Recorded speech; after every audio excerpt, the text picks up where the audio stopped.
Tongo etana butu einda.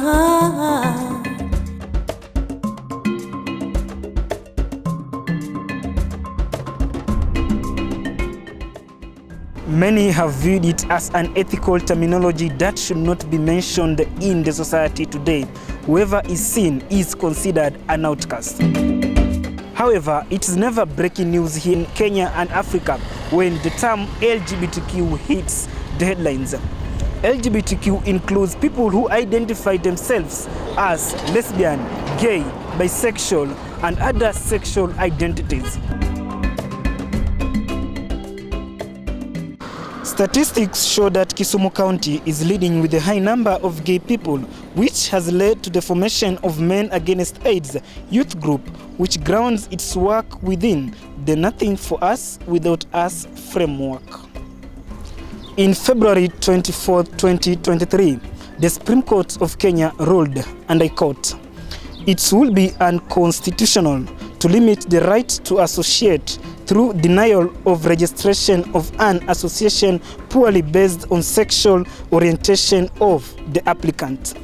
The ruling sparked weeks of hysterical breast beating across the country, with many fearful that it could open Pandora's closet and precipitate the end of civilization as we know it. President of the Republic of Kenya, William Ruto, his deputy Rigathi Gachagua, and the church, led by Nyeri Archbishop Anthony Muheria, weighed on the Supreme Court ruling, saying that traditions and beliefs of Kenya do not allow the registration of the LGBTQ. Mimi nimesikia vile mumeongea hapa, na nyinyi mnanielewa sawa sawa, ya kwamba mimi ni mtu ambaye ninamcha Mungu. Yale mambo ambayo yamefanyika kule kotini, hata kama tunaheshimu kotini, lakini desturi, mila, Ukristo wetu, Uislamu wetu hauwezi kuturuhusu mke aoe mke mwenzake.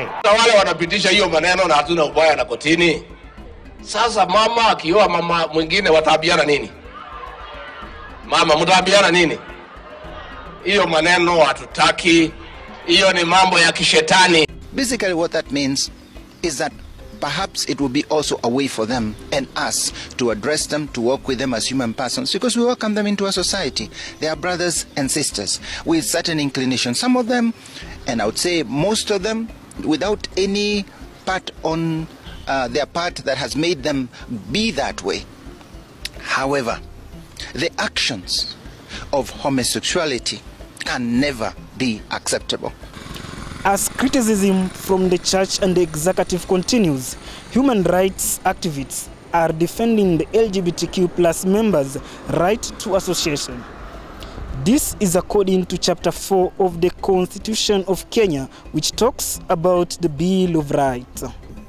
It's about freedom of association. And Article 36, Article 1, this is what it says. That every person has the right to freedom of association, which includes the right to form, join, or participate in the activities of an association of any kind. And human rights are not a privilege, and they are not given to anybody by any government, by any state, or by any individual. The government cannot purport to do, to have the capacity in law to take away the rights of anybody. These are entitlements that you have by virtue of being a human being. The other question one would be asking himself or herself with regards to LGBTQ is, this brings together a number of people, right? The gays, the lesbians and all that, right? Are these people human beings? The answer would be yes, right? Despite their sexual orientation, these fellows are human beings. That is where we begin from.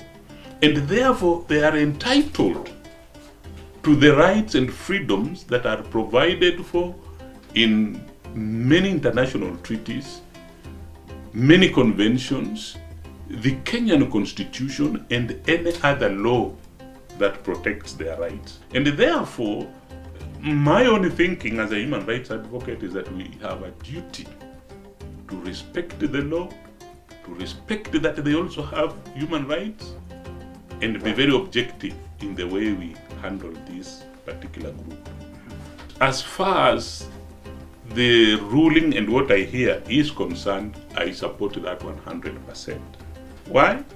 Because when you look at the conventions that Kenya is a signatory to, the Universal Declaration of Human Rights and the other international human rights treaties, it provides for these rights. You come closer home, the Kenyan Constitution 2010 in the Bill of Rights. Despite fighting these people's rights, the society seems to agree and disagree, basing their arguments on different perspectives of their culture and customs. Okay, majina ni Caleb Wandala. Mimi naipinga. Hakuna vile mimi naweza kaa na mwanaume mwenzangu kwa nyumba. Ni ngumu sana hata tukiwekewa miaka ngapi hatuwezi zaa. Hakuna siku utazaa na mwanaume mwenzako. Kwa hivyo mimi naipinga kabisa. Nisa wanafaa waombe jambo hili na waikashifu kabisa. Si tendo nzuri kwa jamii. Wakatae kabisa kama inawezekana hii kitu hata kama inawezekana ifutuliwe mbali, hata vile ilipitishwa kwa koti, hiyo si mzuri. Iko tu sawa. Kwa sababu kwa Kenya kila mtu ako na right yake ya kuishi. Kwa sababu sasa ukiangalia maisha yameenda juu sana. Ambapo tukieka na wanaume wawili hakuna story ya kuzaa na maisha itakuwa sawa. So mimi opinion yangu na support. Kama mzazi nikishafanya hivyo, mtoto wangu pia akifanya hivyo, sitaona kitu yote baya.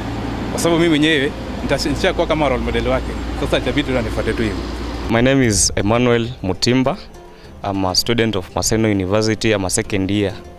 About this issue of LGBTQ, I'm totally against it.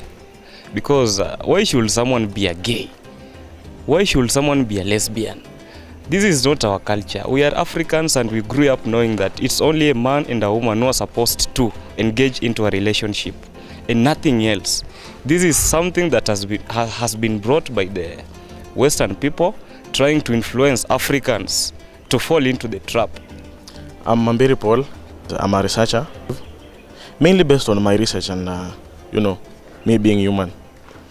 So I think we need to support this community based on few facts. One being that scientifically it is not their fault. Most of what we know as sexual orientation is mainly determined by genes and the environment. So genes play the largest part, which is 40%, while environment plays 60%. Kwa majina ni kuwa na mwanafunzi chuo kikuu cha Maseno. Kwanza kabisa ningetaka kulipinga hili swala la LGBTQ kwa ukali, kwa sababu sioni kana kwamba ni jambo jema watu wa jinsia moja kuweza kuoana ama kuweza kushiriki katika ile hali ya mapenzi na watu ambao ni wa jinsia moja. Hivyo basi, na pia ukiweza angalia katika Biblia na kwenye Kurani takatifu, ni jambo ambalo limeweza kupingwa na jambo ambalo pia katika African culture yetu ni jambo ambalo halikuweza kuonekana. Hivyo basi kwangu mimi, maoni yangu ni kwamba ni jambo ambalo napingana nalo na halifai kuruhusiwa katika nchi yetu ya Kenya ama na Afrika kwa jumla. The ongoing terminology every man for himself and God for us all has prompted many of the LGBTQ society to come out and publicly declare their stand on their matters, sexuality and the pleasure they get from it.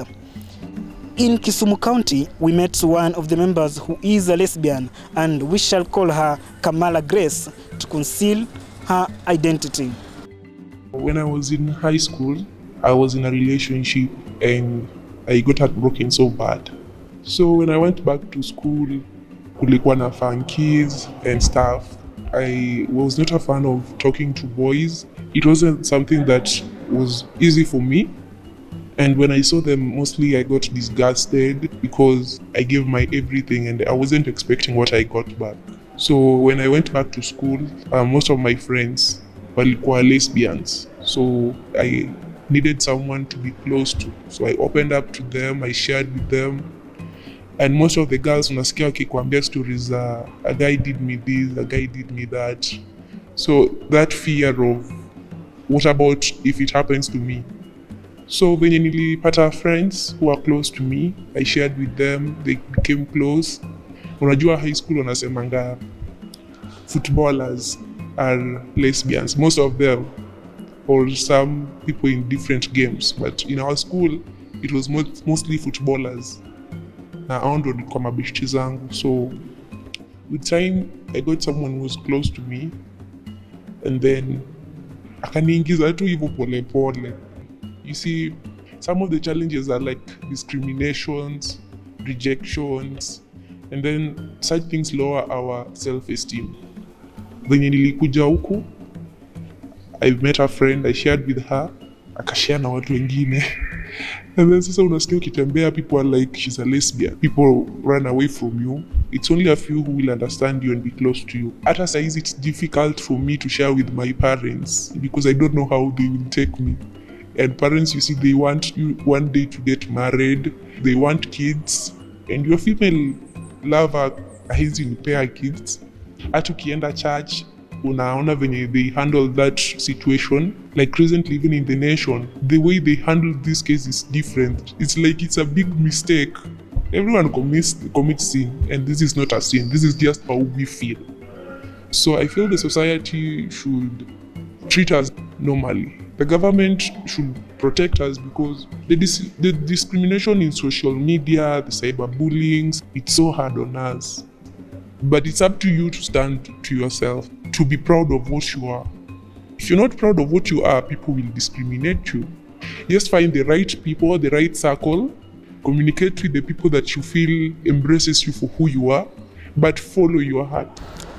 According to a health expert from Maseno University Dispensary who sought anonymity, explains that the LGBTQ+ community faces a range of health risks and disparities. It is the right time we talk about LGBTQ because it's happening, and we can't ignore this matter for the longest time. Some of the causes of LGBTQ is peer pressure, which is so rampant, and also the environment that the person grew in. For example, if a boy grows up around the girls, and this boy might end up developing the characters of the girls, and also vice versa is true. And other of the causes of this LGBTQ can be also for medical reasons. For example, you may find that a man doesn't have beards, or a girl has deep voice. Some of health effects that LGBTQ community are having, for example, the gay, they actually practice anal sex. This means that there are some micro tears in the anal part. Consider that anal part being a small part. Even the girls, they use some of the things such as dildos and vibrators. And even in high school, some of the instances, test tubes, carrots, bananas, and those things affect their parts. Those are the penetrations where viruses, where bacteria, infection, they end up being there. As this continues, Kenya could soon criminalize the LGBTQ+ community. A bill drafted by Homa Bay Town Member of Parliament Peter Kaluma is before the National Assembly that prescribes stiff penalties of at least 10 years jail term and death sentence for those engaging in, among other, same-sex relationships. Under Kenyan law, same-sex is illegal. For consensual between people who are not vulnerable and who are adults, we are putting a minimum imprisonment term of 10 years. For non-consensual homosexual acts, we are putting death. Under Article 24 of the Constitution and following that strictly, if you are homosexual, lesbian, gay, you cannot register an association. And you cannot register an association bearing any of those titles. Love is a mutual feeling between members of opposite gender, but this has been thrown into a bin by members of the homosexual community.